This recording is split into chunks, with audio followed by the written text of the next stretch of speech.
वालेकुम एवरीवन। मेरा नाम अनम ज़फ़र है और मैंने यूजीसी नेट दिसंबर 2024 एग्ज़ामिनेशन 100 परसेंटाइल के साथ क्रैक किया है और मैं अपनी इस कामयाबी का पूरा क्रेडिट ज्ञान अकेडमी को देना चाहती हूँ, क्योंकि जब मैं इस जर्नी में स्टेप इन कर रही थी उस टाइम भी कई जेआरएफ क्वालिफाइड मेरे सीनियर्स ने मुझे रिकमेंड किया था कि मुझे ज्ञान अकेडमी में जाना चाहिए। एंड इंडीड ज्ञान अकेडमी ने जो मुझ पे मेहनत की थी उसका रिज़ल्ट मुझे आज दिखा है। तो I am very thankful to Tauheed sir and Ashiq sir. And believe me, it's not a sponsored video या ऐसा कुछ नहीं है। ये बस मेरा ग्रैटिट्यूड है ज्ञान अकेडमी के लिए, जो इस 1 साल में मैंने सीखा है। एंड ये एक ऐसा प्लेटफॉर्म है जहाँ हम सिर्फ यूजीसी नेट के लिए नहीं प्रिपेयर होते हैं, यहाँ हम बहुत सारे मोरल वैल्यूज़ ये सब चीज़ें भी सीखते हैं जो हमें आगे की रिसर्च जर्नी में भी बहुत काम आएगी। So to all the aspirant who are preparing for UGC NET, मेरा सबसे पहला रिकमेंडेशन होगा कि वो ज्ञान अकेडमी को फॉलो करें। एंड आई स्वेयर टू अल्लाह it's not a sponsored video. Thank you so much. नहीं था, ना डीएम था, ना एसपी था, ना पुलिस था, ना ऑफिसर थे, ना कोई बहुत बड़ी मैन्युफैक्चरिंग कंपनी था, ऐसा कुछ भी नहीं था। लेकिन फिर भी एजुकेशन दिया जाता था वैदिक सिस्टम में। तो वो एजुकेशन देने का परम मकसद क्या था, प्राथमिकताएं क्या थी जी, मकसद क्या था? तो पहला पहला जो पॉइंट है जी, जो पहला पॉइंट है वो इस चीज को डिस्क्राइब करता है और इसमें आपको बहुत ज्यादा क्लैरिटी मिल जाएगा कि जो वैदिक एजुकेशन सिस्टम है वो एजुकेशन क्यों दिया जाता था। क्या है? अल्टीमेट ऑब्जेक्टिव एज मोक्ष वर सेल्फ रियलाइजेशन। अल्टीमेट ऑब्जेक्टिव क्या है जी? अल्टीमेट ऑब्जेक्टिव क्या है? मोक्ष की प्राप्त करना या सेल्फ रियलाइजेशन या सेल्फ इंटरनलाइजेशन ऑल्सो। मोक्ष की प्राप्त एजुकेशन इसीलिए देना है जी, ज्ञान इसीलिए देना है बच्चों को, शिक्षा बच्चों को इसीलिए देना है या लोगों को शिक्षा इसीलिए देना है ताकि उसको मोक्ष की प्राप्ति हो, सेल्फ रियलाइजेशन हो। अब मोक्ष की प्राप्ति ये जो टर्म है ना, ये बहुत फिलोसॉफिकल टर्म है, मोक्ष और सेल्फ रियलाइजेशन। मोक्ष ये जो टर्म है, अगर फिलोसॉफी में पढ़ेंगे तो फिलोसॉफी में अलग अलग जगह मोक्ष को अलग अलग तरीके से डिस्क्राइब किया हुआ है जी। मोक्ष को अलग अलग जगह अलग अलग तरीके से मोक्ष को डिस्क्राइब किया हुआ है। एक मोक्ष का माने होता है, एक मोक्ष का मतलब होता है जी। अब मेरा फोटो क्लियर है? Yes sir no? Now clear. Yes sir, yes.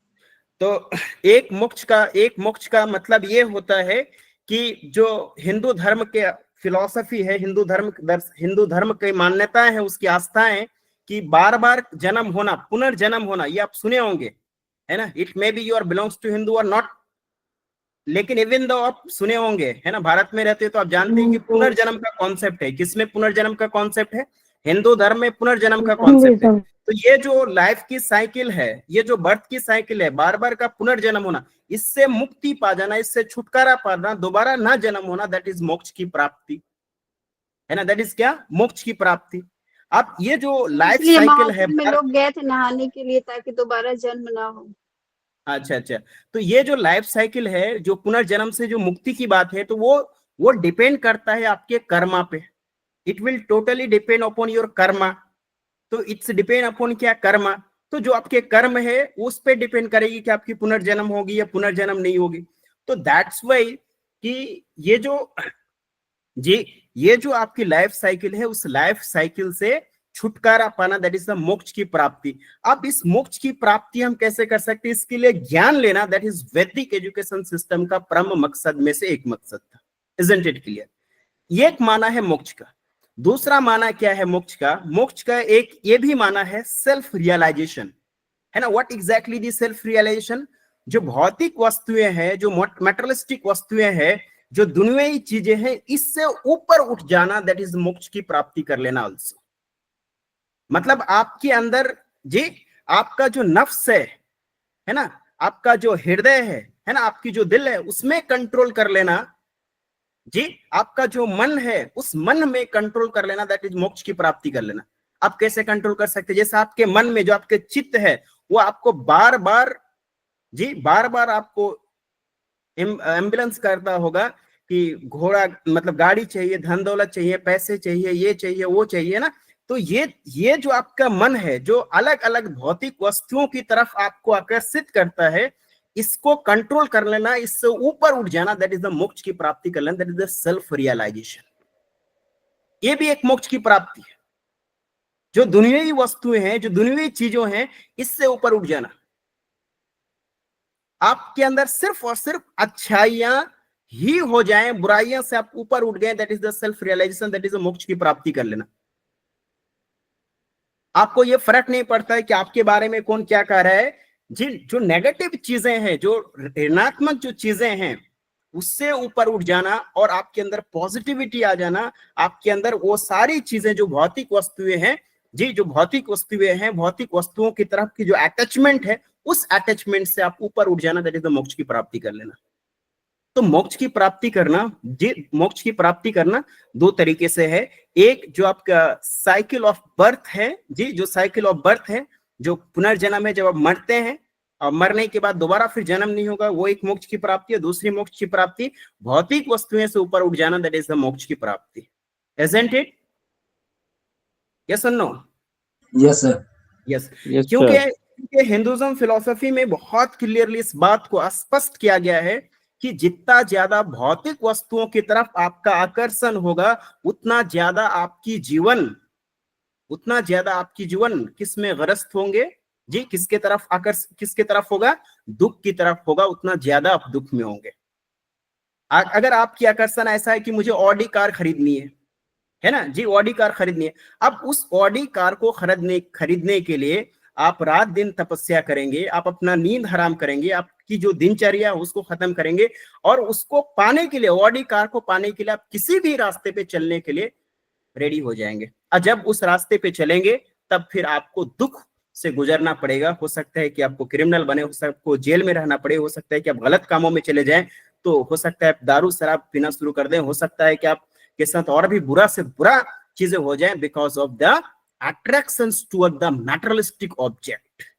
Why it is happened towards the materialistic object, है ना जी मुंतकिम कौसर? और सिर्फ कोई materialistic मतलब कोई वस्तुओं की तरफ आकर्षित होना।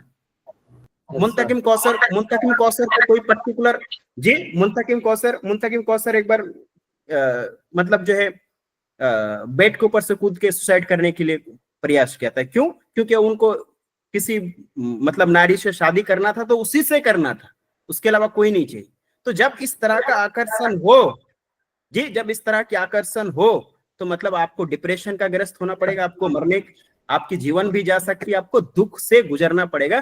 तो that's why control your sense, control your मन, that is the main objective of the education system in ancient time, isn't it? Are you okay? तो जिंदगी का जब कोई मकसद ही नहीं होगा सर, फिर इंसान मेहनत क्यों करेगा? जी मकसद क्यों नहीं है? सेल्फ रियलाइजेशन इज अ मकसद। खुद को हैप्पी रखना, खुद को खुश रखना, दैट इज द मकसद। जी मतलब अपने आप को खुश रखना, अपने आप को हैप्पी रखना, आपके मन को शांत रखना, दैट इज अपने आत्मा को परमात्मा से मिलाना, that is the main aim of वैदिक एजुकेशन सिस्टम, है ना। वर्ल्डली ऑब्जेक्ट की तरफ, जो वर्ल्डली चीज है उनकी तरफ नहीं, है ना। ये वैदिक एजुकेशन सिस्टम कहता है कि जो आफ्टर वर्ल्ड है, that is a real world. जी दैट इज क्या? रियल वर्ल्ड, है ना। इस्लामिक में भी है ना कि ये दुनिया कुछ नहीं है, असल दुनिया क्या है? आखिरत की दुनिया है ना। असल दुनिया क्या है? आखिरत की दुनिया है। वहां आपको अरबों साल रहना है, वहां आपको करोड़ों साल रहना है। ये तो 60 साल की जीवन है, वो भी गारंटी की नहीं है कि 60 साल आपको इस जीवन में रहना है। असल जिंदगी तो ऊपर है, असल जिंदगी तो आफ्टर वर्ल्ड है ना। तो उसकी प्रिपरेशन करना, that is the main aim of objective according to Vedic education. It's also seen in Islamic philosophy. Islamic philosophy भी यही कहता है कि आप इस दुनिया की प्रिपरेशन मत कीजिए। प्रिपरेशन किसकी कीजिए? उस दुनिया की प्रिपरेशन कीजिए। सेम चीज वैदिक एजुकेशन सिस्टम भी कहता है कि आप यहाँ की प्रिपरेशन मत कीजिए। प्रिपरेशन किसकी करनी है? उसकी करनी है, isn't it? जी तो ऐसा नहीं कि आपकी जीवन का मकसद नहीं है, आपकी जीवन का बहुत बड़ी मकसद है। ये मतलब वैदिक एजुकेशन सिस्टम भी कहता है कि ऑडी कार खरीदना ये छोटा मकसद है आपके जीवन का। आप बहुत बड़ा मकसद की तैयारी कीजिए, है ना जी। आप बहुत बड़ी मकसद की तैयारी कीजिए। सेम इस्लामिक फिलोसफी में ले लीजिए, ऑडी कार खरीदना एक छोटी मकसद है, उस दुनिया की तैयारी करना that is a very big and very large मकसद, isn't it? Are you getting my point? That's why we are मतलब fasting हाँ 30 days का फास्टिंग करते हैं, मतलब अभी everything in a control way, yes and no? तो that was the Yes, exactly, sir. Yes, तो that was the first objective, that is the first objective, क्या? मोक्ष और सेल्फ रियलाइजेशन। ये दूसरा कहता है कि infusion of piety and religiousness, infusion of piety and religiousness, मतलब जो धार्मिक चीजें हैं उनका प्रचार एंड प्रसार करना, उसको आगे बढ़ाना, जो रिलीजन की प्रोमिनेंट चीजें उनको खुद के जीवन में उतारना और उसको आगे भी बढ़ाना, उसकी प्रचार प्रसार भी करना, that was also a main objective of education. That way education for orderliness, है ना जी, एजुकेशन फॉर ऑर्डरलीनेस। यहाँ पे क्लियरली कहता है कि जो वोकेशनल एम है ना जी, जो वोकेशनल एम है ये भी जरूरी है, हाँ जी, ये भी जरूरी है। क्यों? क्योंकि जीवन यापन के लिए, है ना। आपको गाय भैंस उस समय क्या होता था? क्राफ्ट जी, उस समय क्या होता था? क्राफ्ट वगैरह होते थे, नक्काशी होते थे, मूर्ति बनाया जाता था, उसकी स्किल होता था आपका, धनुष विद्या, धनुर्विद्या आपके अंदर होते थे जी, इस तरह की विद्या होता था, वोकेशनल ट्रेनिंग दिया जाता था। हाँ, क्यों? क्योंकि आपके जीवन यापन के लिए। लेकिन ये बात भी बहुत क्लियर है जी, ये बात भी बहुत क्लियर है। क्या क्लियर है? कि vocational am happiness in other world जी, happiness in other world was given more stress than the happiness in this world. इस बात को स्ट्रेस किया या नहीं किया जी? जो हैप्पीनेस किस दुनिया की? हैप्पीनेस इन अदर वर्ल्ड, मतलब अदर वर्ल्ड कौन सी? जो हम उस दुनिया की बात करते हैं, है ना, जो आखिरत की बात करते हैं, जो हम क़यामत वाली जो दुनिया की बात करते हैं, वो भी वैदिक एजुकेशन सिस्टम भी यही कहता है कि उस दुनिया में हैप्पीनेस पाना जी, उस दुनिया में खुशी रहना, वो ज्यादा इंपॉर्टेंट है, ना कि इस दुनिया का जिस दुनिया में हम रह रहे हैं। This world according to them was unreal and full of filters. ये जो दुनिया है ना, ये क्या है? अनरियल है, ये वास्तविक नहीं है, ये माया है। असल दुनिया कौन है? असल दुनिया कौन है? असल दुनिया ऊपर है ना। असल दुनिया क्या है? ऊपर है। उसकी प्रिपरेशन करना है, उसके लिए खुश रहने के लिए आपको प्रिपरेशन करना है। तो it's unreal, it's a full of filters, है ना, ये माया है एंड जी ऊपर है। एंड ये दो शाद अजीम आबादी की एक शेर है, तमन्नाओं हाँ। में उलझाया गया हूँ, खिलौना दे के बहलाया गया हूँ। हाँ बिल्कुल बिल्कुल बिल्कुल बिल्कुल, है ना। तो वही वाली बात है। तो ये 2 पॉइंट जो है ना, एक क्या? मोक्ष की प्राप्ति करना। दूसरा पॉइंट क्या था? इन्फ्यूजन ऑफ पीटी, मतलब रिलीजियसनेस, धर्म की प्रचार प्रसार, एजुकेशन फॉर वर्ल्डलीनेस। इन चौथा ऑब्जेक्टिव है। चौथा ऑब्जेक्टिव क्या है? कैरेक्टर फॉर्मेशन जी, कैरेक्टर फॉर्मेशन। और ये कैरेक्टर फॉर्मेशन बहुत इंपॉर्टेंट है, बहुत इंपॉर्टेंट है। आज के डेट में भी इसमें फोकस किया जाता है कि एजुकेशन का एक मकसद हो कि कैरेक्टर फॉर्मेशन हो। स्वामी विवेकानंद ने भी कहा था कि मैन का कैरेक्टर एजुकेशन का मीन होनी चाहिए जी, एजुकेशन का मकसद ही होनी चाहिए जी, एजुकेशन का मकसद ही होनी चाहिए क्या? कैरेक्टर फॉर्मेशन का। किसका? Character formation. अब आप में से कोई है या हम में से कोई है, हा? जो हमारे अंदर ईमानदारी नहीं, हमारे अंदर वैल्यूज नहीं है, हमारे अंदर ऑनेस्टी नहीं, हा?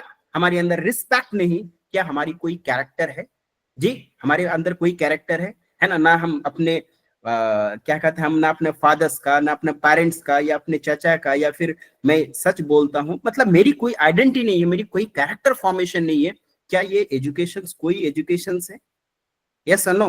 हम लोग आए दिन सुनते हुए आते हैं कि फलाना का बेटा पीएचडी कर लिया, फलाना का बेटा जॉब है, लेकिन उसकी माँ या उसकी बाप जो है किस में रखा जाता है जी? वो सब शेल्टर होम, वृद्धाश्रम में, शेल्टर होम में। और ये शेल्टर होम सबसे ज्यादा कहाँ पे? गांव में आपको शेल्टर होम नहीं मिलेंगे, क्योंकि गांव में अनपढ़ लोग ज्यादा रहते हैं, है ना। गांव में अनपढ़ लोग ज्यादा रहते हैं, वहां पे आपको शेल्टर, जो जहाँ पे सबसे इलिट क्लास के लोग रहते हैं, जहाँ पे सबसे ज्यादा पढ़े लिखे लोग रहते हैं, जहाँ पे सबसे ज्यादा पीएचडी किए हुए लोग रहते हैं, जहाँ पे सबसे ज्यादा डॉक्टर इंजीनियर रहते हैं, वहां पे शेल्टर होम ज्यादा होते हैं। क्यों? मतलब उनको जो एजुकेशन दिया गया है, इसमें कैरेक्टर फॉर्मेशन नहीं किया गया, उसके अंदर वैल्यू डेवलपमेंट नहीं हुआ। यस और नो? उनके अंदर टेम्परेंस नहीं आया, नहीं, यस या नो? उसके अंदर रिस्पेक्ट नहीं है, उसके अंदर वैल्यूज नहीं हुआ। तो दैट्स व्हाई वैदिक एजुकेशन सिस्टम में यही था कि एजुकेशन देने का एजुकेशन देने का लक्ष्य ये भी होना चाहिए कैरेक्टर फॉर्मेशन। और आप जानते हैं कि वो तो आज से 4000-5000 साल पहले की बात है, वैदिक एजुकेशन सिस्टम में कैरेक्टर फॉर्मेशन की बात। हम लोग देखे अपने जीवन में आज से 40-45 साल पहले कि किस तरीके से एक दूसरे का लोग इज्जत प्रतिष्ठा करते थे, क्या वैल्यूज होती थी, क्या ईमानदारी होते थे, है ना। आज के डेट में तो कोई कागज में लिख के भी दे दें तो उस पर विश्वास नहीं किया जाता था, लेकिन पहले के जमाने में, हमारे जमाने में होता था कि जो मुंह से शब्द बोल दिए ये बस पत्थर की लकीर है। यस और नो जी? अगर जुबान से कोई वर्ड बोल दिए पत्थर की लकीर है। आज के डेट में तो आप लिख के भी दे दो लेकिन विश्वास नहीं। तो that was the character formation, है ना। तो इसकी भी एजुकेशन का मकसद ये भी होना चाहिए, कैरेक्टर फॉर्मेशन का होना चाहिए या नहीं होनी चाहिए। ये वैदिक एजुकेशन सिस्टम में था जी, ये किस में था? वैदिक एजुकेशन सिस्टम में था। आज के डेट में भी होनी चाहिए, है ना। किसी माता या बहनों को शेल्टर होम में रहने की कोई जरूरत नहीं है। अगर कोई पढ़ा लिखा व्यक्ति अपने माँ बाप को शेल्टर होम में भेजता है, इसको पढ़ा लिखा नहीं कहा जाना चाहिए, इसको एजुकेटेड नहीं कहा जाना चाहिए, है ना। उसके डिग्री को कूड़े दान में फेंक देनी चाहिए, वो आदमी को भी फेंक देना चाहिए। यस और नो जी? Yes sir. उसके लिए दोनों तालीम जरूरी है।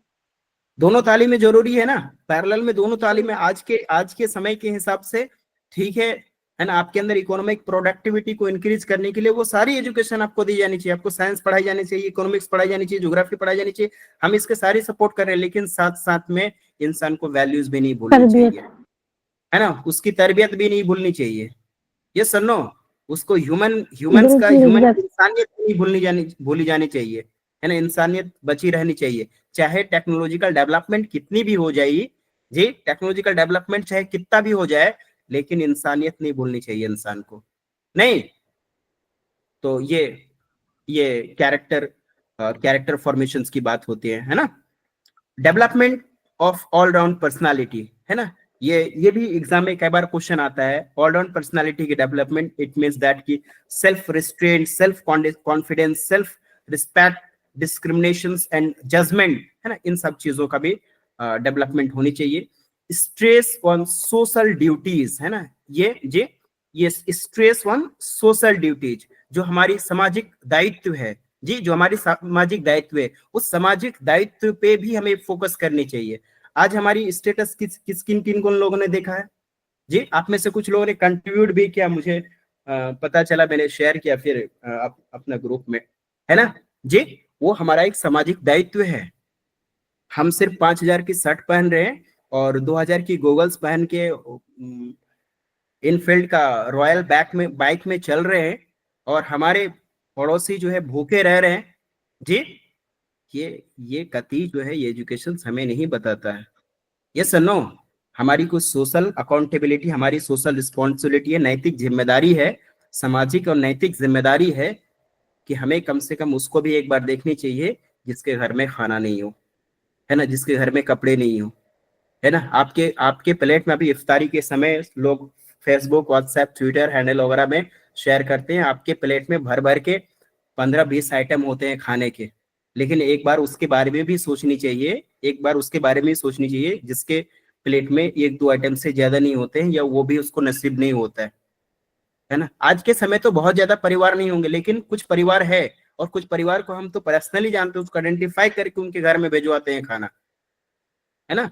तो ये सामाजिक जिम्मेदारी है, और ये सामाजिक जिम्मेदारी वो वैदिक एजुकेशन सिस्टम में भी ये सामाजिक जिम्मेदारी पे जोर डालते थे कि सामाजिक जिम्मेदारी लोगों के अंदर होनी चाहिए। आप सिर्फ अकेले इंसान नहीं है कि आपके अंदर 5000 का शर्ट आपके पास पहनने के लिए आ गया, आपके पास बुलेट है, आपके पास ऑडी कार है, आपके पास जैगवर है, आपके पास रॉयल इनफील्ड है। तो आप अकेले इंसान नहीं है, आप एक सामाजिक प्राणी है, समाज से आप जुड़े हुए हैं, वही समाज ने आपको बनाया है ना। समाज की दुआएं आपके साथ है, समाज की कंट्रीब्यूशंस आपके साथ है, समाज ने आपको बनाया है। तो आपकी भी जिम्मेदारी है कि सामाजिक जिम्मेदारियों का निर्वहन जी करें आप। तो दैट्स वाई जो वैदिक एजुकेशन सिस्टम था, वैदिक एजुकेशन सिस्टम भी इस बात पे फोकस करता था, stress on social duties. A student was not to lead self centred life. Student क्या है? स्टूडेंट सेल्फ सेंटर्ड लाइफ ना जिए। कई स्टूडेंट्स को आप देखे होंगे सेल्फ सेंटर्ड लाइफ जीते हैं, उनके अंदर सामाजिक गुण बिल्कुल भी नहीं है, वो सोशलाइज्ड नहीं है, है ना, उनको सिर्फ अपने से लेना देना है।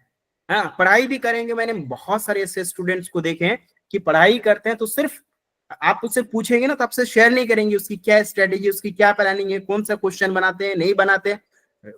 ही डिडंट शेयर कहाँ पे कोचिंग करते हैं, कहाँ पे, कुछ नहीं बताएंगे। वो सेल्फ सेंटर्ड लाइफ जीती है। ऐसी एजुकेशन का आप आचार डालिए, हैं? Yes. ये मेंटेलिटी स्टूडेंट्स के अंदर नहीं होनी चाहिए। सेल्फ सेंटर्ड वाली लाइफ नहीं होनी चाहिए। एक सामाजिक प्राणी आप, आपके अंदर सोशलाइज्ड होनी चाहिए, भरपूर होनी चाहिए। आप बहुत मेहनत करें, साथ साथ में 10 लोगों को भी चल के आप लेके चलें, आप उसको भी बोलें। आपको लगता है कि हाँ नॉलेज तो बांटने से और बढ़ता है।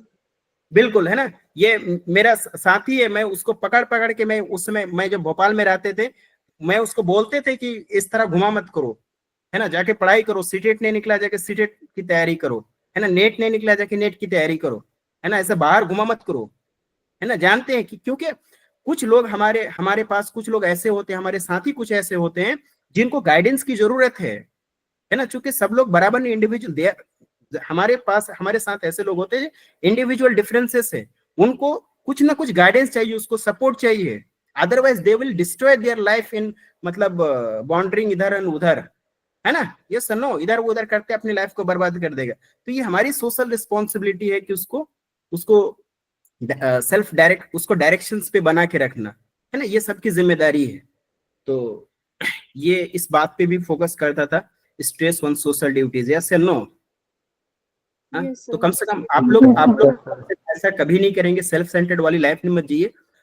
जितना एजुकेशन आप बांटिएगा उतना बढ़ेगा, उतना आपको भगवान अल्लाह ताला जिस पे भी आपकी आस्था है वो आपको बहुत ज्यादा देगा, है ना। कभी आपसे छीनेंगे नहीं, है ना जी। है कि नहीं मुंतकिम कौशल जी, सद्दाम साहब? Yes sir. मैं एमएड में 10 लोग ग्रुप डिस्कशंस लेके बैठते थे, है ना। ये लोग गवाह हैं, अगर मैं झूठ बोल रहा हूँ तो पूछ लीजिए इन लोगों से, है ना। सबको लेके पढ़ने बैठते थे, सब पढ़ते थे। मेरे साथ कई लोग का, मेरे साथी लोग का भी नेट वगैरह हुआ, नेट JRF हुआ। तो that will be the spirit in you, है ना। जितना ज्यादा डिस्ट्रीब्यूट करोगे इतना ज्यादा बढ़ेगा, इतनी ज्यादा आपके अंदर निखर आएगी, इतनी ज्यादा आपके अंदर पर्सनालिटी डेवलप करेगा, इतना ज्यादा आपके अंदर इफिशिएंसी डेवलप करेगा, है ना। नहीं, आपसे कोई छीनेंगे नहीं, है ना, आपको देके ही जाएंगे।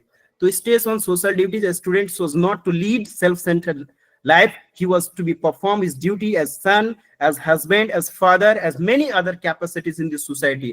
आप सिर्फ सेल्फ सेंटर्ड नहीं है, आप किसी के बेटे हैं, किसी का हस्बैंड होंगे, किसी का फादर होंगे, किसी का रोल मॉडल होंगे, किसी का टीचर होंगे, किसी का दोस्त होंगे।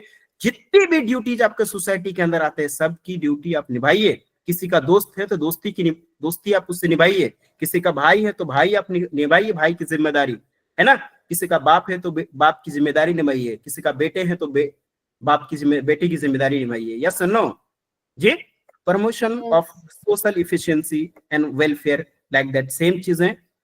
And preservation and promotion of culture, है ना। ये भी बहुत इंपॉर्टेंट है। और ये जो हमारी NEP 2020 है, इस पे भी इस चीज को जोड़ दिया गया है। और जितने भी हमारी कमीशन बने हैं, सारी कमीशन, सारी policies preservation and promotion of culture पे बात करती है।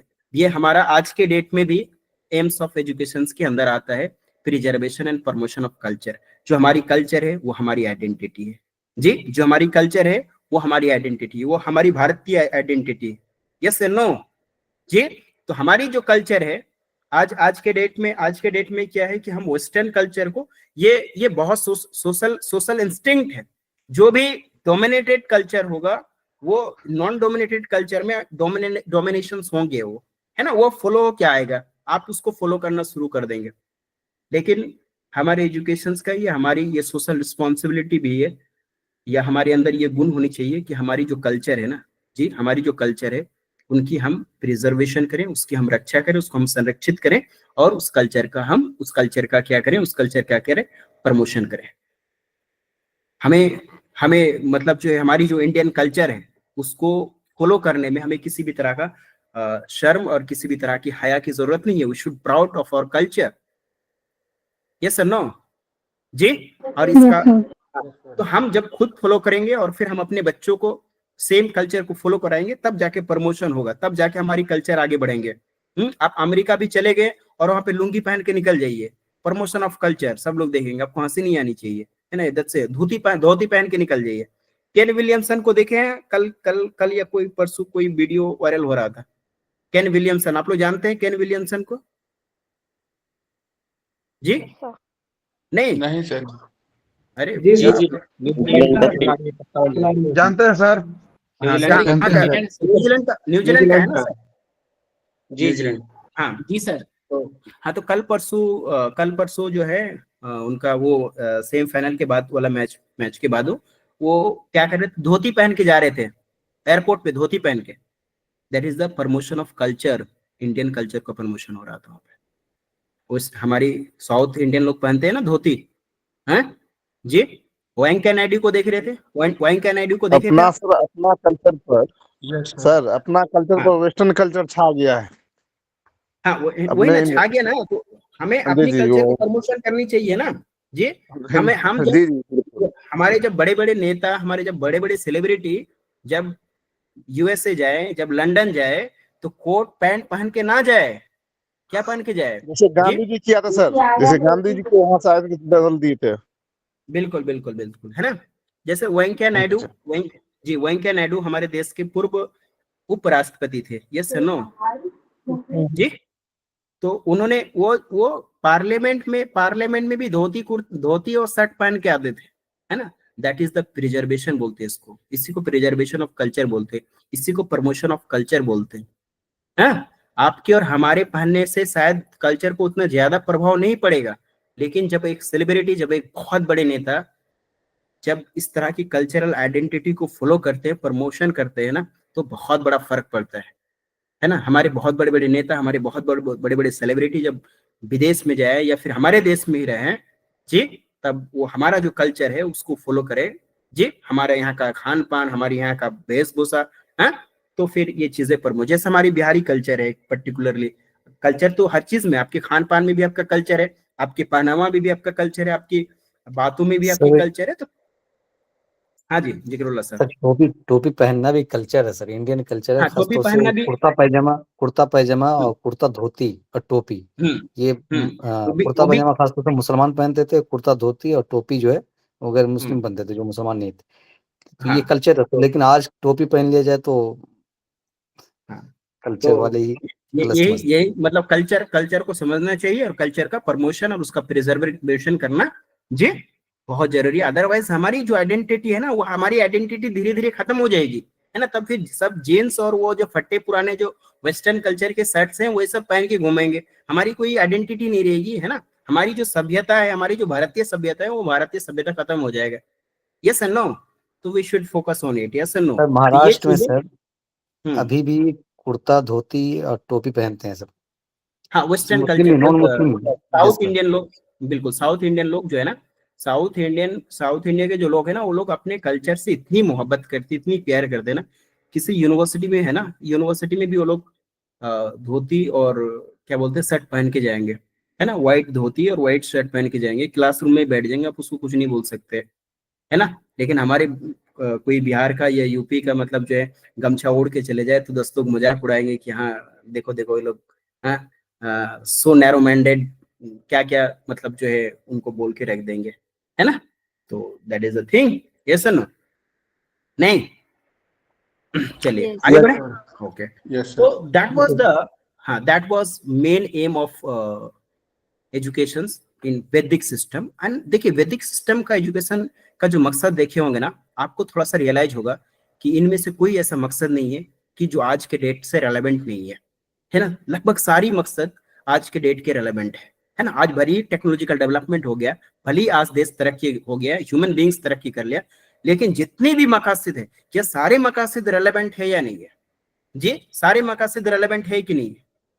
नहीं, यस सर, इन्हीं के साथ सारे टेक्नोलॉजी मकासद हो गया। रेलेवेंट है।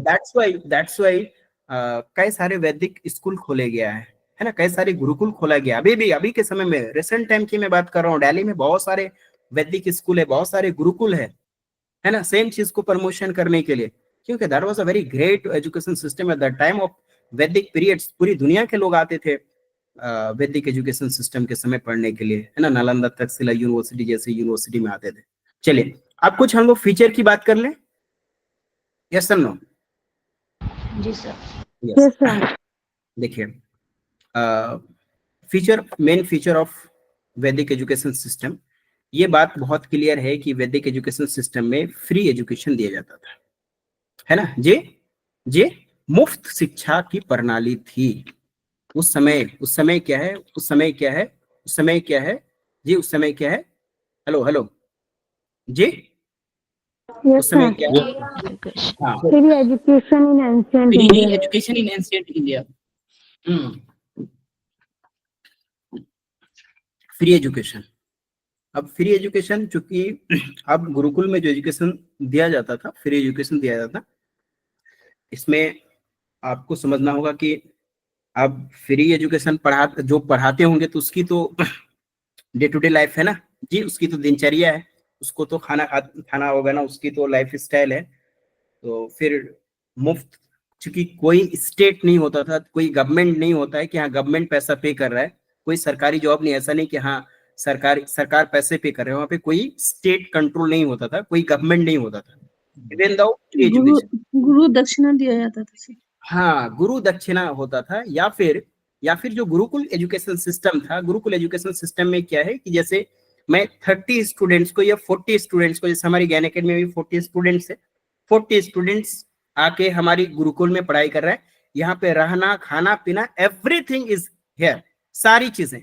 लेकिन ये 40 स्टूडेंट्स पढ़ाई भी करेंगे, और पढ़ाई के बाद जब उसको दीक्षा दिया जाएगा, जब उसको शिक्षा दिया जाएगा तो शिक्षा ग्रहण करेंगे, और शिक्षा ग्रहण करने के बाद जो बाकी समय होगा, जो लेजर पीरियड होंगे, जो बाकी समय होंगे, वो साथ साथ में खेती करेंगे, ग्वाला वाला काम करेंगे, मतलब गाय भैंस जो भी हैं उनको पालेंगे, उसके लिए घास लेके आएंगे, खेती करेंगे, बागवानी करेंगे, ये सारी चीज करेंगे। तो ये अपना पेट भी पालेंगे, और साथ साथ में जो हमारे गुरु हैं, गुरु और गुरु की जो फैमिली है जी, जो हमारे शिक्षक है, उनका भी साथ साथ में पालन पोषण उसी से हो जाएगा, तो फ्री शिक्षा होगी। हाँ जी, जब इतना सेल्फ था, लोगों का आदर करना था, तो फिर एकलव्य जो दूर से गुरुकुल से बाहर बैठ करके धनुष सीख रहा था, तो उसे गुरु दक्षिणा के रूप में अंगूठा क्यों मांग लिया गया था, जब इतना ही उस वक्त लोगों का ख्याल रखा जाता था तो? अच्छा, तो उसमें जी, उसमें जो है क्या कहते हैं, अलग पर्सपेक्टिव है ना जी, अलग विषय है, देखेंगे उसको, है ना। यहाँ पे आ जाइए, तो free education in ancient India, is it okay? Yes sir. Yes, और ये दूसरा जो इनका सर उसका फीचर है, परस्पेक्टिव नो सर ये स्टेट था, सर उनके बारे में ये कहा गया था। देखिए, उसमें एक डिस्क्रिमिनेशन है कि मतलब गुरु दीक्षाना नहीं मांगा गया था, दिया गया था, है ना, अलग अलग पर्सपेक्टिव है ना, तो इस वजह से सर उसका मतलब कुछ अलग ऑथेंटिसिटी अलग नहीं है। वो जो बात सर है कि गुरु दक्षिणा वाला, सर गुरु दक्षिणा वाला बात है ना, उस पर भी एक बार डिस्कशन हुआ था, उनमें ये कहा गया था जो उनके शिष्य थे वो गुरु से भी ज्यादा ओवर होने लगे थे, उनसे ही ज्यादा कुछ सवाल जवाब ऐसा करने लगे, नहीं आप हम ओवर काबिल हो गया, तो इस हिसाब से उनका नियम था, कुछ रूल था जो सुनने का हम लोग को भी मिला है सर। कोई चौधरी बोला कि नहीं, द्रोणाचार्य जो है अर्जुन के भी गुरु थे, और जी जी एकलव्य भी उनको गुरु बनाना चाहते थे, और ये एक दलित समाज से आते थे हाँ, एकलव्य, बस यही जो यही है, यही थोड़ा सा निर्धन परिवार। तो चूंकि जो महाभारत होना था, और जो दुर्योधन मैंने एक जो कौरव और पांडवों के बीच युद्ध होना था, तो एक धर्म की तरफ एक अधर्म की तरफ की लड़ाई थी, जिसमें जो है ये चाहते थे कि हमारी जो पांडव सेना है वो विजयी हो। तो इस वजह से जो है एकलव्य का जो अंगूठा मांगा गया, वो गुरु की अर्जुन से बड़ा कोई धनुर्धर नहीं हो, इस परिप्रेक्ष्य में उनसे ये अंगूठा मांगा गया, और जो कि एक गुरु के स्थान पर होना न्यायोचित नहीं है प्रतीत होता है। अब इसके अलग कोई पर्सपेक्टिव है तो वो तो अंदर के ज्ञान की बात है, जो मुझे हाँ, नहीं, वो मतलब कई अलग अलग पर्सपेक्टिव है ना, दैट्स वाई मैं इस विषय को नहीं छेड़े, है ना, आगे बढ़िए, है ना। चलिए, खैर आ जाए। No state control on education, है ना जी, no state control on education, मतलब जो एजुकेशन है इसमें किसी का कंट्रोल नहीं है, कोई स्टेट का नहीं, मतलब कोई गवर्नमेंट का नहीं है ना। जैसे अभी का जो एजुकेशन है इसमें टोटल कंट्रोल किसका है, टोटल कंट्रोल किसका है जी, जो प्रेजेंट गवर्नमेंट उसका कंट्रोल है ना। किस तरह का एजुकेशन देना है, इस क्लास में क्या चीजें पढ़ाई जानी है, करिकुलम क्या होगा, सिलेबस क्या होगा, एग्जाम कितनी बार आपको लिए जाएंगे, एग्जाम में मार्किंग किया जाएगा, everything is decided by the government. मतलब फुल कंट्रोल क्या है, गवर्नमेंट की है ना। अभी वैदिक एजुकेशन सिस्टम के बारे में हम इसीलिए पढ़ रहे हैं क्योंकि सरकार हमको कहा गया है पढ़िए इसको, ये सिलेबस आपको यही पढ़ना है, इसी को पढ़ के आपको यूजीसी नेट क्वालिफाई करना है, आपको असिस्टेंट प्रोफेसर बनने की सर्टिफिकेट देंगे, that's why we are discussion here, है ना। अदरवाइज हम नहीं पढ़ते, यस और नो, है ना। नॉलेज देने की बहुत सारी चीजें हैं लेकिन सारी चीजें हम नहीं पढ़ते, सिर्फ उतनी चीजें पढ़ते हम जितना हमें हमारी सरकार ने कहा कि इतना चीजें पढ़ो, उतनी हमें पढ़ते हैं नहीं। ओके सर, हाँ समझ गए। तो that is the no state control on education. उस समय वैदिक एजुकेशन में सरकार की कोई कंट्रोल नहीं होता था एजुकेशन में, गुरु जो चाहते थे अपने बच्चों को, अपने शिष्यों को वो एजुकेशन देते थे। तो क्या क्या देते थे, तो ऑलरेडी हम लोग पढ़ लेते थे किन किन चीजों का एजुकेशन बच्चों को दिया जाना था, इजंट इट? हाँ जी, यस सर, है ना। यस गुरु रे विष्णु, और ये वाला बोलिए जी, high Guru status Brahma of, गुरु विष्णु गुरुदेव महेश्वर गुरुदेव साक्षात परम ब्रह्म तस्मै श्री गुरुवे नमः। हाँ तो इसको थोड़ा इलाबोरेट भी कर दीजिए हिंदी में।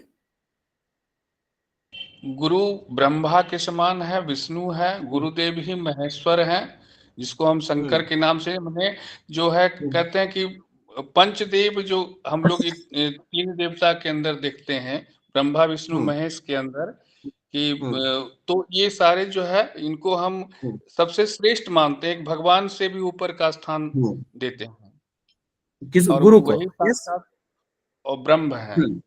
हाँ वही साक्षात क्या ब्रह्म है ना, जो ब्रह्म सबसे ऊपर है ना। तो सिंपल सी बात है कि जो टीचर्स का जो स्टेटस है, गुरु का जो स्टेटस है, वो सबसे ऊपर, सबसे हाई, सबसे उच्च, है ना, स्टेटस है ना। आज की तरह का नहीं मास्टर हुआ, है ना, यस नो जी। तो मस्टरवा हो गया। हाँ आजकल चरवाहे मास्टरवा हो गया ना। हाँ आजकल के जैसा स्टेटस नहीं होता था, वो बहुत हाई स्टेटस होता, जैसे उन्होंने एक्सप्लेन किया ना, साक्षात ब्रह्मा है ना गुरु। तो दैट वाज द गुरु, है ना, वो गुरु होते थे, वो शिक्षक होते थे, है ना। सर अभी भी सारा वेद है, ये है, फिर भी आज मास्टरवा क्यों हो गया है सर? थोड़ा सा इस पर। अरे इसके पीछे बहुत सारा कारण है ना। आप 100 बार इस पे डिस्कशन कर चुके हैं, ठीक है, अब मत कीजिए उसमें डिस्कशन, है ना। कोई एक कारण थोड़े है ना, टीचर खुद में कारण है, हाँ, सोसाइटी कारण है, सरकार कारण है जी, किसी एक की दोष नहीं है इसमें। शिक्षक की भी इसमें शिक्षक की भी कमजोरी है, शिक्षक भी दोषी है, और जो हमारा सिस्टम है वो भी सिस्टम दोषी है, हमारा समाज भी उसकी दोषी है ना, कोई एक चीज नहीं है सर। ऑल सर, इसमें एक को दोषी नहीं बना सकते हैं सर, इसमें सिस्टम भी है, समाज भी है, किसी आप एक के ऊपर बिल्कुल किसी एक के ऊपर आप उंगली खड़ा नहीं कर सकते यहाँ पे कि शिक्षक का जो स्टेटस है, शिक्षक की स्टेटस या उसकी जो पोजीशन है वो इस स्तर में, निम्न स्तर में क्यों पहुंच गया, है ना, इसकी दोषी कोई एक नहीं है ना। तो उस समय वैदिक एजुकेशन, हाँ बिल्कुल वैदिक एजुकेशन, गुरुकुल सर ये उत्तर वैदिक काल में आया ना, जो उसके पूर्व जो है आश्रम परंपरा थी। हाँ ये मतलब किस समय क्या परंपरा थी, गुरुकुल, आश्रम और भी कुछ है ना, वो एक नेक्स्ट अलग क्लास में डिस्कस करेंगे। आश्रम परंपरा, गुरुकुल, उसके बाद शाला संस्कृति, उसके बाद हाँ, विद्यालय आया सर। हाँ विद्यालय, विद्यापीठ, जितने सारे हैं ना, कम से कम हमको लगता है 15 के आसपास है, ये सारा के बारे में हम लोग डिस्कस करेंगे। और शिक्षक की भी बहुत सारे टाइप है ना, गुरु के भी बहुत सारे टाइप है ना, शिक्षक है, गुरु है ना, और भी कुछ है, उनके बारे में हम लोग एक अलग क्लास में डिस्कस करेंगे, इजंट इट? हाँ जी, यस सर। तो हाई स्टेटस टीचर का बहुत हाई स्टेटस होता था, टीचर एज ए पेरेंट्स के जैसे होते थे, है ना। रेसिडेंशियल स्कूल होते थे जी, रेसिडेंशियल स्कूल, वही टीचर एंड गुरु साथ साथ में रहते थे, टीचर्स एंड पीपल साथ साथ में रहते थे। इमीडिएट एम क्या है, वोकेशनल एजुकेशन भी बच्चों को दिया जाता था।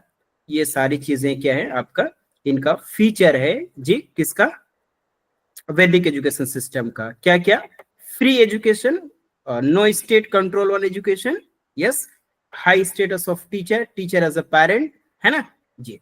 अब मेथड ऑफ टीचिंग की बात करें, मेथड ऑफ इंस्ट्रक्शन का, यस और no? Yes sir. Yes sir.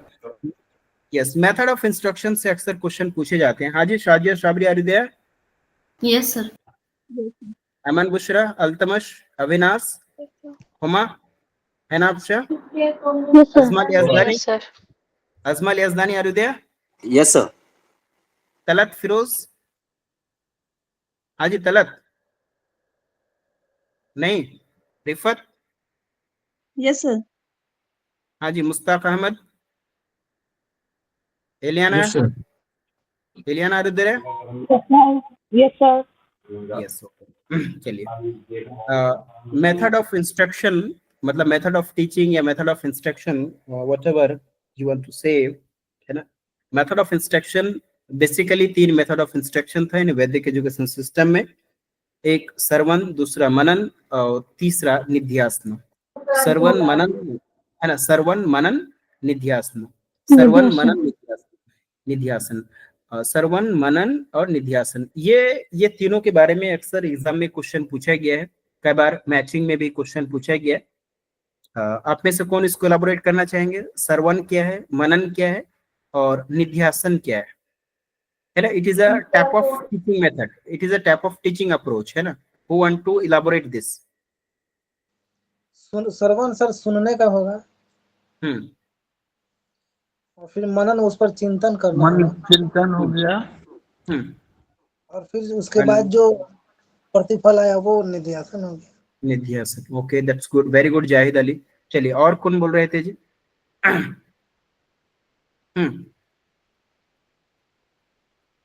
चलिए और बताइए, ऐमन, बुशरा?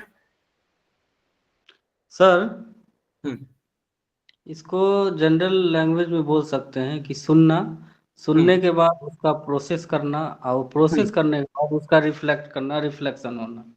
हाँ, वेरी गुड, वेरी गुड, बिल्कुल मुल्तिम क्वेश्चन है, इट इज एग्जैक्टली, है ना।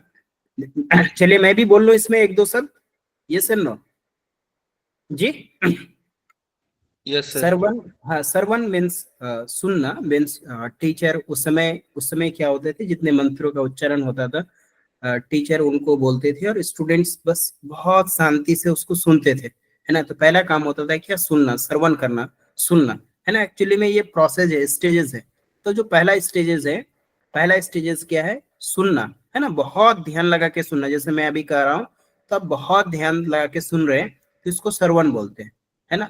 मनन मतलब जो कुछ भी आपने सुना उसको अपने मन में प्रोसेस करना, उसके मन बार बार जो भी टेक्स्ट आपने सुना उसको बार बार बोलना, उसको बार बार अपने मन में उसको प्रोसेस करना, है ना। लाइक दैट कि आपने याद करने की कोशिश कर रहे हैं उसको, है ना जी। उसको क्या कर रहे हैं आप? याद करने की कोशिश कर रहे हैं, उसको बार बार आप रिसाइट कर रहे हैं, बार बार अटर्ड कर रहे हैं ना, बार बार उसको बोल रहे हैं, अपने मन में प्रोसेस कर रहे हैं कि क्या बोला गया। तो दैट इज द मनन, है ना। ये क्या हो गया आपका? मनन। और निध्यासना दैट मीन्स कि जो चीज हमने याद किया या जो चीज हमने प्रोसेस किया उसमें रिफ्लेक्शन करना, जो रिजल्टेंट है ना, जो ज्ञान की आपको प्राप्ति हुआ उसमें रिफ्लेक्शन करना, जो रिजल्ट आया, वो मेडिटेशन मतलब बोल सकते हैं उसको सर। हाँ, मतलब एक चलेगा एकदम एक हाई लेवल वाली, ये निध्यासन क्या है जी? उच्च लेवल, उच्च कोटि का मतलब नॉलेज को अर्जित करने का प्रोसेस है, एकदम लाइक दैट के एकदम पूरी मेडिटेशन वगैरह करके, है ना। तो ये निध्यासना है। जब आपको रिजल्ट तक आप पहुंच जाए तो वो आपका क्या है? ये क्या आपका? निध्यासन। तो ये तीन स्टेजेस ऑफ नॉलेज होता है, या 3 स्टेजेस ऑफ इंस्ट्रक्शन होता है। श्रवण, मनन और क्या है? श्रवण, मनन और निध्यासन। श्रवण, मनन, निध्यासन। श्रवण मीन्स सुनना, टीचर जो कुछ भी पढ़ाए जा रहे हैं उसको बहुत ध्यान से सुनना। मनन मीन्स जो चीजें आपने सुने उसको प्रोसेस करना, और निध्यासन जो चीज आपने प्रोसेस कर लिया उस पे रिफ्लेक्शन करना, उसमें मेडिटेशन करना जी। दैट इज द निध्यासन, isn't it Aridya? Everyone is clear? Sir ये मेथड ऑफ टीचिंग है ना सर, क्योंकि इस तरीके कार से तालीम दी जाती थी। बिल्कुल बिल्कुल बिल्कुल, है ना। ये मेथड ऑफ, बिल्कुल, है ना, मेथड ऑफ टीचिंग बोलिए या मेथड ऑफ इंस्ट्रक्शन बोलिए, है ना, यही है ना। चलिए आगे बढ़े हम लोग। हाँ जी। ओके, इंडिविजुअल टीचिंग भी होता था, है ना जी। इवैल्यूएशन का सिस्टम क्या था जी? इवैल्यूएशन का सिस्टम क्या था? ये इवैल्यूएशन एक्चुअली में 3 ग्रेड में होता था, हैं जी। इवैल्यूएशन ऐसे तो आपको कोई डायरेक्ट रेफरेंस नहीं मिलेंगे कि हाँ समेटिव इवैल्यूएशन होता था या फॉर्मेटिव इवैल्यूएशन होता था या फिर रिटन टेस्ट होते थे, ऐसा है नहीं। हाँ, लेकिन आफ्टर द इवैल्यूएशन, है ना, इवैल्यूएशन करने के बाद उनको एक पर्टिकुलर ग्रेड दिया जाता था और बच्चों को 3 ग्रेड में डिवाइड किया जाता था जी। बच्चों को 3 ग्रेड में डिवाइड किया जाता था और it is totally depend on बच्चों की मेमोरी, है ना, कि बच्चों ने कितने मंत्रों का उच्चारण किया सही, कितने मंत्रों को उन्होंने याद रखा, है ना जी। तो that was totally depend upon on it. तो जिस बच्चों ने जितना ज्यादा याद रखा उनको उतना ज्यादा समझा गया कि उनके अंदर उतनी एबिलिटी है। और ये तो वैदिक एजुकेशन सिस्टम से बहुत लंबे समय तक आते आया है कि जिसके अंदर याद करने की ज्यादा क्षमता है उसको हम ज्यादा तेज मानते थे। यस और नो, है ना। अभी 2010 से पहले लोग याद कर करके यूपीएससी क्लियर कर लेता था। 2011, 12, 13 के बाद जो है वो सीसेट एक पेपर ऐड हुआ और एग्जाम पैटर्न चेंज हुआ। एनालिटिकल थिंकिंग और स्ट्रेटेजी और क्रिएटिव थिंकिंग वगैरह को मापना शुरू कर दिया स्टूडेंट्स के अंदर, तब रट्टा वाला काम खत्म हो गया ना। तो पहले जमाने में जितने भी डीएम टीएम बने हो ना, हाँ जी, आप सिस्टम के अंदर आइए तब आपको पता चलेगा कि क्या बुद्धि का ये लोग डीएम ओएम है, खास करके एजुकेशन सिस्टम के अंदर। हाँ, जितने भी मतलब एक भी जो पॉलिसी वगैरह बनाता है लगता है कि क्या खा के लोग पॉलिसी बनाता है। हाँ, तो कोई मतलब कोई क्या बोलते हैं उसको जी, प्रोडक्टिबल नहीं है ना। तो वही सब रट रट के बना है। हाँ, क्रिएटिविटी नाम की चीजें नहीं बस। हाँ जी, एक ये करेंगे कि जैसे डीएम वगैरह आईएएस वगैरह बनते हैं तो एजुकेशन के फील्ड में उनको जैसे नियुक्त कर दिया जाता है, प्रॉपर उस का उनको एक्सपीरियंस और नॉलेज नहीं होता है। जीरो नॉलेज उस पे पॉलिसी बनाएंगे और हाँ, फिर उसको अप्लाई अब करेंगे।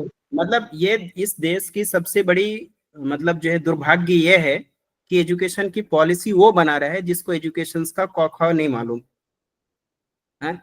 जो लोग डीएम बना है उस समय, वो भी जो बूढ़े बूढ़े डीएम है ना, जो लोग अभी सेक्रेटरी वगैरह बन के बैठा हुआ है, उसकी एजुकेशन क्या है? ग्रेजुएशन करके डीएम बना होगा, जैसे जैसे पीजी क्या होगा। उनको एजुकेशन क्या है एक्चुअली में, उनको करिकुलम का तो कौन नहीं मालूम हुआ। What is curriculum and how to deliver the content, और साइकोलॉजी क्या है, फिलोसफी क्या है, उनको तो ज्ञान ही नहीं है। और वो पॉलिसी बना रहे हैं बैठ बैठ के एजुकेशन सिस्टम का। और आप सोच रहे हैं कि मतलब जो एजुकेशन के अंदर, एजुकेशन सिस्टम में क्वालिटी एजुकेशन का ट्रांसफॉर्मेशन वो कैसे होगा? खाक होगी, है ना। पॉलिसी बनाने वाला, दैट्स वाई मैंने कहा कि कोई एक दोषी नहीं है इसमें। पॉलिसी बनाने वाला अनपढ़ है, मतलब अनपढ़, भले ही वो डीएम है बट वो अनपढ़ है। अनपढ़ इस मायने दे क्योंकि उसके एजुकेशन की ज्ञान ही नहीं है ना। ये हमारे देश में ये फिक्स कर देना चाहिए कि जितने भी एजुकेशन ऑफिसर होंगे पूरे देश में, उनको पीएचडी होनी चाहिए, उसका एमएड होनी चाहिए, है उसका जेआरएफ क्वालिफाई वाला होना चाहिए। तब जाके आप एजुकेशन सिस्टम सुधरेगा, तब जाके बच्चों के हिसाब से कोई पॉलिसी और स्कीम बनेगा। अदरवाइज ऐसे ही गुरु घंटाल के जैसा चलता रहेगा, जिसको एजुकेशन की ज्ञान नहीं है वो एजुकेशन की पॉलिसी बना रहा है। बीओ या डीओ वगैरह सर, उन लोग की जो बहाली होती है यूं ही हो जाती है, जबकि दूसरे एग्रीकल्चर वगैरह के जो ऑफिसर होते हैं बाकायदा उसमें बीएससी एग्रीकल्चर वगैरह होना चाहिए और कंपलसरी होता है। एजुकेशन डिपार्टमेंट में कोई भी आते हैं ऑफिसर तो बस यूं ही आ जाते हैं ग्रेजुएशन लेवल। सिंपल ग्रेजुएशन, वो कॉमर्स में ग्रेजुएशन क्या होगा, और आके पॉलिसी बना रहा है कि हाँ बीएड की पॉलिसी क्या होगी, डीएलएड की पॉलिसी होगी, मैट्रिक में क्या होगा, इंटरमीडिएट में क्या होंगे, हायर एजुकेशन में क्या होंगे। बताओ कितनी कितनी बड़ी दुर्भाग्य है मतलब हमारे इस देश का। और इसमें किसी की नजर नहीं है ना। मैं तो हर एक पॉलिसी को देते हूँ तो मुझे तो हंसी आती है कि कौन बना रहा है हमारे लिए पॉलिसी है एजुकेशन सिस्टम के अंदर। एक वो जारी किया गया था, करोड़ों रुपए उसमें खर्च किया गया, एक मिशन था, आप लोग सुने होंगे, बहुत फेमस हुआ था।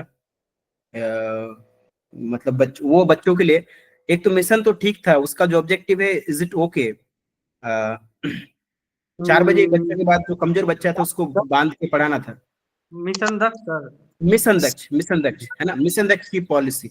हाँ, मिशन दक्ष की जो स्कीम शुरू किया गया है तो उसका ऑब्जेक्टिव पढ़ेगा तो इज इट ओके, ठीक है, लेकिन थोड़ी सी भी इंक्लूसिविटी, थोड़ा सा भी साइकोलॉजिकल ज्ञान अगर होता तो उसको जो इम्प्लीमेंट करने का समय होता ना वो नहीं करता। थोड़ी सी डिसाइड। अब बच्चे जो है 1 क्लास 1.5 क्लास 2 क्लास 3 क्लास के बच्चे हैं, हाँ, अब उसको आप रोक कब रहे हैं? जनरल बच्चे जो तेज बच्चे हैं उसको छुट्टी दे रहे हैं, उसके बाद वो जो 1.5 2 3 क्लास के बच्चे हैं उसको रोक रहे हैं। क्यों? क्योंकि उसके अंदर जो बेसिक अकॉर्डिंग टू क्लास उसके अंदर की जो कैपेबिलिटी होनी चाहिए, लिटरेसी होनी चाहिए, वो लिटरेसी नहीं है, तो उसको रोक के रख के पढ़ाना है। 1.5 क्लास 2 क्लास बच्चे already tired, teachers also tired, अब उसके बाद उसको आप रोक के पढ़ाना चाह रहे हैं। How can it possible, how can it be implemented? क्या आप इसको इम्प्लीमेंट पूरे राज्य में इम्प्लीमेंट करने से पहले आपने डेमोन्स्ट्रेशंस करके देखा, आपने एक पायलट स्टडी करके देखा, और कौन इसमें एजुकेशनिस्ट था जो मिलके इस पॉलिसी को बनाया होगा? कोई नहीं, अकेले बैठ के रात में बनाया होगा, है ना? तो that was the full failure of that. हमें तो उसी समय से बोल रहे थे कि बहुत बड़ा फेलियर साबित होगा, और आज के डेट में तो इसका नाम तक नहीं लेता और इसके पीछे करोड़ों रुपया बर्बाद कर देगा हमारे टैक्स पेयर का, करोड़ों रुपया, है ना, बर्बाद कर दिया गया इसके पीछे। तो यही होगा, है ना, द बेसिक प्रोसेस कि कोई भी अगर स्कीम एजुकेशन सिस्टम के अंदर आप लागू करते, पॉलिसी बनाइए, एजुकेशनिस्ट से आप रिकमेंडेशन, आप सबसे पहले एक कमेटी बनाइए, उसमें कम से कम 20 25 30 जो है एजुकेशनिस्ट होनी चाहिए, है ना, प्रोफेसर होनी चाहिए, बहुत बड़े बड़े सेंट्रल यूनिवर्सिटी का प्रोफेसर, वो लोग कमेटी बने, वो रेकमेंड करेगा, रेकमेंड करने के बाद आप पॉलिसी बनाइए, उसके एक छोटे लेवल पे उसका पायलट स्टडी करे, डेमोन्स्ट्रेशन करे, 10 स्कूल में उसको इंप्लीमेंट करके देखे, 10 स्कूल का रिजल्ट को आप देखिए कि क्या रिजल्ट आता है, देन जाके इतनी बड़े राज्य में आप इसको इंप्लीमेंट करें। ये बेसिक चीज है ना, सब लोग जानता है। Yes sir, no? Yes sir. Yes sir. Yes sir. रात रात में उसको सपना आया, उसके बाद पूरे राज्य में इसको implement कर दिया नहीं? तो ये चीजें खैर। इवैल्यूएशन आ जाए हम लोग, इवैल्यूएशन सिस्टम, है ना। तो मैंने कहा कि इवैल्यूएशन जो है ये बच्चों का इवैल्यूएशन करके इसको 3 ग्रेड में बांटा जाता था। क्या क्या? महाप्रज्ञान और माध्यम प्रज्ञान और अल्प प्रज्ञान। जी, महाप्रज्ञान मतलब जिसके पास वेरी हाई एबिलिटी समझा जाता था जी, जिसके पास वेरी हाई एबिलिटी, मैंने बहुत सारी चीजों को याद करके रख लिया है, बहुत सारे मंत्र याद करके रख लिए, या बहुत सारी चीजें याद करके रख लिए, या कोई स्कॉलस्टिक चीज भी देखेंगे तो बहुत अच्छे से शिल्पकार आता है, बहुत अच्छे से खेती का काम कर लेता है, हाँ, गाय का दूध बढ़िया से दूध लेता है ना, तो उनको क्या बोलेंगे जी? मतलब वो भी तो एक स्किल है ना, वो महाप्रज्ञान के अंदर आएगा। Yes and no? तो ये महाप्रज्ञान है। और माध्यम प्रज्ञान जो स्टूडेंट्स ऑफ हाई एबिलिटी, और अल्प प्रज्ञान जो स्टूडेंट्स ऑफ लो एबिलिटी, ये लोग सिर्फ मतलब पास कर लिया किसी तरीके से, है ना। तो ये 3 ग्रेड में डिवाइड किया जाता था। हो जाएगा? तीनों याद हो जाएगा? Yes and no? Yes sir. महाप्रज्ञान और माध्यम प्रज्ञान और अल्प प्रज्ञान। महा मतलब महान, वही है ना, महा मतलब जी वेरी हाई, और माध्यम तो जानते ही है, माध्यम है ना, हाई एबिलिटी, और अल्प मतलब कम होता है ना, हिंदी टर्म है तो ज्यादा इसके साथ लड़ना नहीं है। अल्प मतलब कम होता है, मतलब जिसके अंदर कम एबिलिटी है ना, जिसके अंदर माध्यम एबिलिटी है माध्यम प्रज्ञान, और जिसके अंदर ज्यादा एबिलिटी है वो महाप्रज्ञान। यस और नो? यस सर जी सर। वो एक बार वर्ड देख ले, प्रज्ञान है ना, प्रज्ञान। हाँ प्रज्ञान है, प्रजनन लिखा है। नहीं प्रजनन लिखने दीजिए, वो अब पढ़िए उसको प्रज्ञान जी सर, वो है ना, महाप्रज्ञान, मध्यम प्रज्ञान और ये क्या था, अल्प प्रज्ञान। ठीक है, तो ये 3, इसमें ज्यादा इंपॉर्टेंट क्या है? ये 3 महाप्रज्ञान, माध्यम और अल्प, और ये श्रवण मनन निध्यासन, है ना। ये आज की क्लास में ये 2 चीजें इंपॉर्टेंट ज्यादा है। ठीक है, ये टर्म जो है, ये टर्म आप नहीं भूलनी चाहिए आपको। Yes and no? Yes sir. जी। उसके बाद role of travel in education, traveller education भी होता था। मीडियम ऑफ इंस्ट्रक्शन आप जानते ही हैं, संस्कृत है। Self control and self discipline aim of education है। Wide spread of education women, ये जो बात है ना जी, विमेन एजुकेशन की जहां तक बात है, हेलो वुमेन एजुकेशन की जहां तक बात है, वुमेन एजुकेशन जो अर्लियर वैदिक पीरियड है ना, जो प्री वैदिक पीरियड है, कल की क्लास में मैंने चर्चा किया था, प्री वैदिक पीरियड है। सिर्फ प्री वैदिक पीरियड में विमेन को एजुकेशन, जी विमेन को शिक्षा ग्रहण करने की अनुमति थी, है ना। उस समय की जो सनातन धर्म था, ये हिंदू धर्म की जो फिलॉसफी था ना, इट वाज सो प्योर, है ना। भगवान उसको मानते थे जिससे हमें कुछ चीजें मिलती है, जैसे फॉर एग्जांपल धरती से अनाज उगते हैं और फिर ह्यूमन बींग्स उसको खाते हैं, तो धरती माता, है ना। सूर्य से रोशनी आती है, हाँ, तो सूर्य भगवान, है ना। तो ऐसा उसकी मेंटेलिटी था, मतलब ऐसी उसकी क्या उसको बोलते हैं, आस्था थी, है ना जी, उस समय प्री वैदिक पीरियड में। लेकिन जैसे जैसे उत्तर वैदिक पीरियड आते हैं ना, तो बहुत धार्मिक कर्मकांड शुरू हो जाते हैं। तो इस समय उतना भेदभावपूर्ण नहीं था। और आपको वो भी मैंने बताया था, क्या बताया था कल की क्लास में, वर्ण सिस्टम, है ना। इस समय इक्वालिटी था और कार्य के आधार पे वर्ण सिस्टम थे, ब्राह्मण, क्षत्रिय, वैश्य, शूद्र, ये कार्य के आधार पे थे। यहाँ पे विमेन भी एजुकेशन हासिल करता था।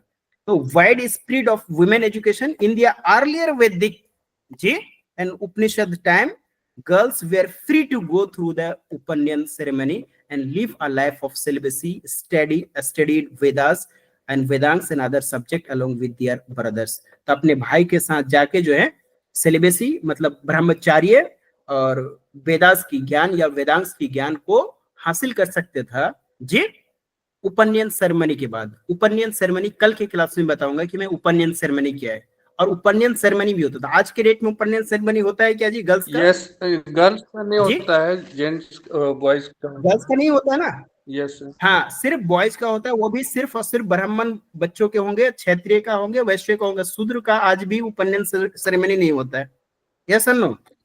Yes sir. लेकिन प्री वैदिक पीरियड में, हाँ PN Dubey ji, pre Vedic period में गर्ल्स की भी उपनयन सेरेमनी होता था। गर्ल्स उपनयन सेरेमनी ही कराया जाता है बच्चों को घर से पढ़ने भेजने के लिए ना। कल की क्लास में मैं चर्चा करूंगा उपनयन सेरेमनी के बारे में। तो उपनयन सेरेमनी गर्ल्स का भी होता था, गर्ल्स भी वेद पढ़ सकते थे, गर्ल्स भी ब्रह्मचर्य वाली जीवन यापन कर सकते थे, सेलिब्रेसी बन सकते थे, और अदर सब्जेक्ट भी पढ़ सकते थे अपने भाई के साथ जा जाके, है ना सर। वो जी। इवैल्यूएशन तो सिस्टम के बाद जो पॉइंट्स था ना, एक बार रिपीट कर देंगे आप, वो विजिबल नहीं हो रहा है। कौन सा पॉइंट? इवैल्यूएशन सिस्टम के बाद हाँ। जी जी जी, role of travels in education.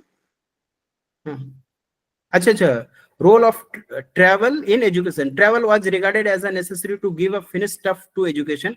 मतलब ट्रैवलर होते था, ट्रैवलर एजुकेशन है ना, मतलब एक जगह से दूसरी जगह ट्रैवल करके मतलब एजुकेशन हासिल करते थे।